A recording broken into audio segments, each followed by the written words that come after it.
Hello friends, super magic રસોઈમાં મિત્રો હું આપનું સ્વાગત કરું છું। આજે હું આખું સૂકું લસણ આખું વર્ષ આપણે કેમ સાચવવું, કેમ સ્ટોર કરવું ને એનો વિડિયાની રેસીપી લઈને આવી છું મિત્રો। તો તમને મારો વિડિયો ગમે તો લાઈક કરજો, શેર કરજો અને સબસ્ક્રાઇબ કરવાનું તો ભૂલતા જ નહીં। તો મિત્રો આપણે આખા વર્ષનું લસણ જ્યારે સીઝન હોય એપ્રિલ થી મે મહિનામાં લસણની ફૂલ આવક હોય છે મિત્રો, ત્યારે આપણે તાજું લસણ એટલે કે નવું જ લસણ આપણે આખું વર્ષ લઈને જો સ્ટોર કરીને તો આપણે આખા વર્ષનો ભાવ ચૂકવવો નથી પડતો। ત્યારે રીઝનેબલ ભાવ હોય છે, પ્લસ તાજું લસણ હોય છે, સરસ નવું લસણ હોય છે, એટલે તમે આખું વર્ષ એને સ્ટોર કરીને રાખો ને તો તમારે ક્યારેય લેવા દોડવું નહીં પડે અને એવું ને એવું નવા જેવું જ લસણ તમારું આખું વર્ષ રહેશે અને તમે એનો ઉપયોગ કરી શકશો મિત્રો। તો એના માટે આપણે શું કરવાનું મિત્રો, આપણે લસણ હોય છે કિલો લસણ કે 2 કિલો લસણ હોય છે અને જો આપણે ખુલ્લું પડ્યું હોય ને તો ભેજને હિસાબે, ગરમીને હિસાબે આપણું લસણ બગડી જાય છે, ખોટું પડી જાય છે, પીળું થઈ જાય છે અને ઘણી વખત તો ફૂદડા એમાં બહુ થઈ જાય છે મિત્રો। એટલે લસણ ખાવા જેવું રહેતું જ નથી અને અત્યારે મોંઘા ભાવનું લસણ મિત્રો આપણે બગડે તો આપણે ઓચિંતાનું લેવા દોડવું પડે। તો તમારે એના માટે તમારે આખું વર્ષ લસણ સ્ટોર કરવાની આજે હું તમને ટેકનિક બતાવું છું મિત્રો। એમાં તમારે જયારે એપ્રિલ થી મે મહિનામાં લસણ નવું હોય ને ત્યારે તમારે જે ક્વોન્ટિટીમાં તમારા ઘરમાં જોતું હોય ને એ પ્રમાણે તમારે લઈ લેવાનું અને ત્યારે ભાવ પણ રીઝનેબલ હોય। તો પછી લસણ લઈને પણ જો ત્યારે તમારે એને સાફ કરવાનું, પેલા તો આવી રીતે માટી વાળું હોય, કચરો હોય તો એને આ ઉપરથી તમારે બહુ નહીં કટ કરવાનું। આ ઉપરની ડંઠલ હોય વધારે હોય ને આમ એકદમ લાંબા રૂછા તો એને થોડા થોડા આ રીતે કટિંગ કરી લેવાના અને પાછળનો ભાગ પણ બહુ નહીં કટિંગ કરવાનો, આટલો થોડોક તમારે કાઢવાનો। સાવ જો તમે છૂટો કાપી નાખશો ને તો તમારે આમાં ભેજ શોષાઈ જશે અને આ ઉપરથી આ તમે જો ઉપરની ગાંઠ તોડશો ને તો આપણી કળીઓ છૂટી થઈ જશે, લસણ ખરાબ થવાના ચાન્સીસ છે મિત્રો।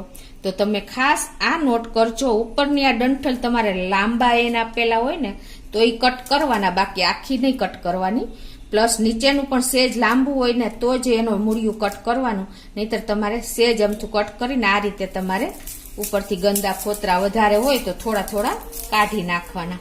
તમને બતાવું છું જો આ રીતે, આ મારે એકદમ જો લાંબુ છે ને આ રૂછા ઉપરના ડંઠલ એ આ રીતે તમારે થોડા કટ કરી લેવાના અને નીચેથી। અને બીજું કે જો આપણે ઉપરના ડંઠલમાં માટી પણ હોય છે, તમે જો કાળી માટી ખેતરની, ઈ પણ તમારે આમ ચોખ્ખું કરી નાખવાનું સાવ કટિંગ કરીને, નહીતર શું થશે કે ઈ માટીના હિસાબે પણ ઘણી વખત એમાં જીવાત થઈ જાય છે। એટલે આ રીતે તમારે પેલા તો આ રીતે ક્લીન કરી નાખવાનું બધું લસણ, ઉપરની ડંઠલ કટ કરવાની થોડી થોડી, નીચેની ડંઠલ કટ કરવાની આ રીતે થોડી થોડી અને ઉપરના વધારાના ફોતરા હોય એ કટ કરી લેવાના। તો મિત્રો હું આ રીતે બધું લસણ કટ કરી લઉં છું અને મિત્રો આ રીતે જો બધા હું આ રીતે સાફ કરી લઉં છું।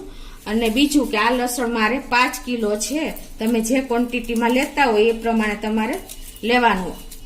એટલે આ રીતે બધું લસણ હું હવે સાફ કરી લઉં છું।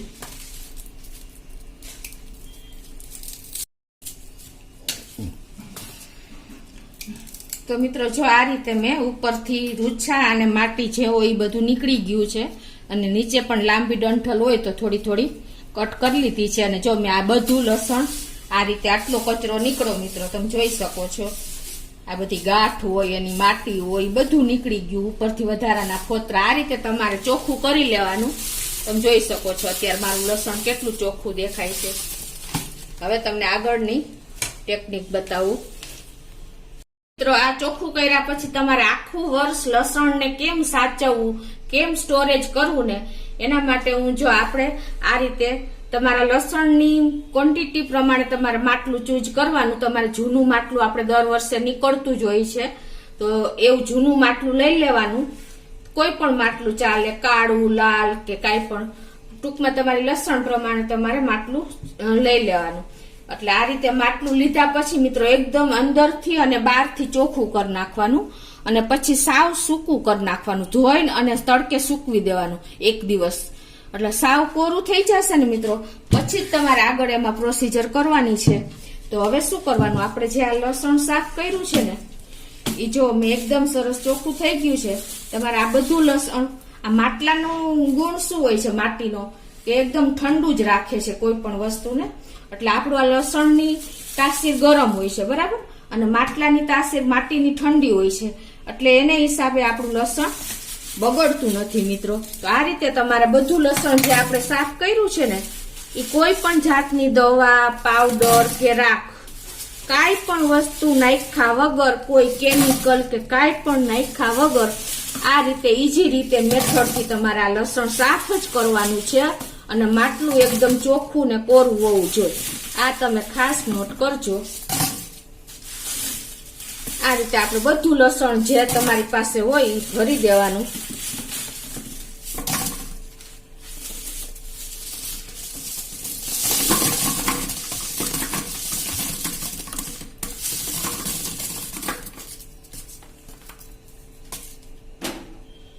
હવે એકદમ સરસ, મેં અત્યારે તમને ખાલી બતાવવા પૂરતું જ ક્લિયર કર્યું છે. પછી આ સરખું આપણે એકદમ સરસ લેવલ કરી લેવાનું માટલામાં. તમે જોઈ શકો છો આ રીતે તમારે કોઈ પણ વસ્તુ નાખ્યા વગર જ લસણ સાફ કરીને નાખી દેવાનું છે. પછી શું કરવાનું મિત્રો, આમાં હવા અંદર ભેજ ન જાય. અત્યારે હવે ઉનાળો પૂરો થવા આવ્યો છે અને ચોમાસાની સિઝન ચાલુ થાય ને એટલે મોસ્ટ ઓફ લસણ ભેજને હિસાબે બગડી જતું હોય છે. જો તમે આ રીતે માટલામાં નાખશો અને પછી તમારે શું કરવાનું, આમાં કોઈ પણ જૂના કપડા આપણે હોય ને કોટનના, એ આ રીતે અંદર લસણ માથે મૂકી દેવાના. એટલે શું થશે, કપડાને હિસાબે પણ તમારે અંદર બહુ ભેજ નહીં જાય અને સરસ આપણે લસણ જળવાઈ રહેશે. આ રીતે કર્યા પછી તમારે કોઈ પણ કોટનનું કપડું હોય ને એ તમારા ગોરાને મોઢું આ જે ઉપરનો ભાગ હોય ને એને આ રીતે કોટનનું જ કપડું લેવાનું મિત્રો. એટલે હવાની થોડી અવર જવરને હિસાબે, જો પોલિએસ્ટરનું કપડું હશે ને તો ગરમ રહેશે મિત્રો. એટલે એ પણ તમે ખાસ નોટ કરજો.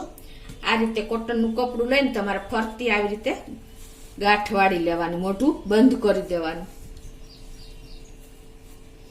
આ રીતે. અને પછી તમારે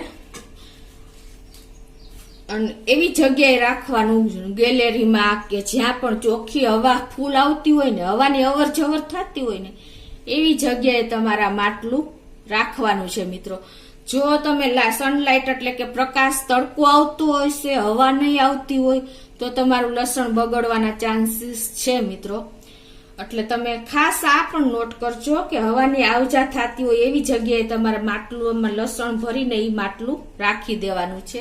અને હવે જો ચોમાસું આવી રહ્યું છે મિત્રો તો ભેજનું પ્રમાણ વધારે હોય છે, તો ત્યારે તમારે 3 થી 4 મહિના શું કરવાનું, આની માથે આ રીતે તમારે પ્લાસ્ટિકની બેગ રાખી દેવાની અને એને પણ તમારે આવી રીતે મોઢું દોરી કે કાંઈ પણ બાંધી દેવાનું. એટલે અંદર ભેજનું પ્રમાણ જરાય થશે નહીં. ભેજ જશે ને ચોમાસાનો તો પણ તમારું લસણ બગડી જશે મિત્રો. કે જો તમારે કપડામાં આવી રીતે તમે ગાંઠ વાળશો ને તો થોડુંક પોલાણ કદાચ રહીએ તો પણ એમાં ભેજ જતો રહે છે. તો તમારે બને ત્યાં સુધી છે ને આવી રીતે ગાંઠ જ વાળી દેવાની કપડું રાખીને. એટલે તમારું એકદમ માટલાનું જે ઉપરનો ભાગ હોય એ ઢંકાઈને કવર થઈ જાય. એટલે અંદર હવા ન જાય, ભેજ ન જાય. આ રીતે તમારે દોરી જ બાંધી દેવાની મિત્રો. એટલે તમારે ટેન્શન જ નહીં રહે. આટલું કર્યા પછી હવે ચોમાસું આવે એટલે મેં તમને કીધું એમ ભેજનું પ્રમાણ હોય છે, વધારે વરસાદ પડે છે ત્યારે તમારે શું કરવાનું, આ રીતે તમારે ઉપર કોથળી રાખી દેવાની પ્લાસ્ટિકની અને એને પણ તમારે આવી રીતે દોરીએથી મોઢું બાંધી દેવાનું આવી રીતે. બીજું કાંઈ લાંબી પ્રોસીજર નથી મિત્રો, નથી કોઈ જાતનું અંદર એડ કરવાનું, કોઈ પણ પાવડર કે કાંઈ રાખ કે કાંઈ પણ. આ રીતે તમારે આ બે ધ્યાન રાખવાનું, કોટનનું કપડું બાંધવાનું ને ચોમાસામાં તમારે ઉપર આ કોથળી લગાવી દેવાની એટલે ભેજ ન જાય. મૂળ તમારે જો અંદર ભેજ જશે ને તો જ તમારું લસણ બગડશે. અને હવાની અવર જવર તો ચાલુ જ રહે, કેમ કે માટીનો ગુણ જ એ છે કે એ હવા એટલી અંદરથી શોષી લે છે અને એને ઠંડી હોય છે. એટલે તમારું લસણ બગડતું નથી મિત્રો.